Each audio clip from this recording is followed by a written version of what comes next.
இந்த ஃபோட்டோவில் இருக்கிற வாப்பா இருக்குதுல்லங்க, வயசு 9, பேர் வியோமா பிரியா, கோயம்புத்தூருங்க. போன வருஷம் என்னாச்சு, பார்க்கில் விளையாண்டுருக்கும்போது அதே பார்க்கில் ஒரு பையன் வந்து சின்ன பையன் வந்து விளையாண்டுருந்துருக்குறா. அப்படி அந்த சறுக்கி விளையாடுவாங்களங்க, அப்படி விளையாண்டுருக்கும்போது ஏதோ கீழே ஒயர் ஏதோ பிஞ்சு கிடந்திருக்க மாட்டிருக்குது. அதில் எலக்ட்ரிக் வேறு பாஸ் ஆகியிருந்துருக்க மாட்டிருக்குது. அதில் பட்டு அந்த குழந்தைக்கு சாக்கடிச்சதை பார்த்துட்டு இந்த அம்மனி என்ன பண்ணியிருக்குதுன்னு ஓடி போய் காப்பாற்ற முயற்சி பண்ணியிருக்குது. பாம்பு சாக்கடிச்சு 2 பேருமே இறந்து போயிட்டாங்க. இருந்தாலும் 9 வயசு குழந்தைக்கு இவ்வளவு தைரியம் வந்து தான் உசுரை பொருட்படுத்தாமல் வந்து காப்பாற்றிருக்கிறதுனால பிரசிடென்ட் அம்மா வந்து ஒரு அவார்டு கொடுத்துருக்குறாங்க.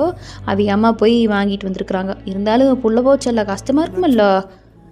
பார்க்கல இந்த மழை காலத்துலலாம் வந்து மெயின்டெனன்ஸ் அந்த லட்சணத்தில் இருக்குது, என்ன பண்ணுறது. குழந்தைக்கு தைரியமாக இருக்கிறது நல்லது தானுங்கோ. ஆனால் அவங்க பாதுகாப்புக்கு நம்ம தானே கேரண்டியாக இருக்குன்னு.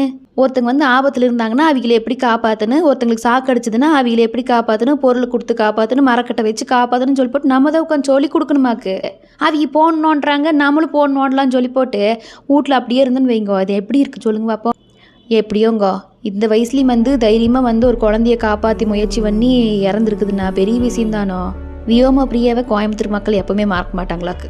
என்னன்னு சொல்கிறது.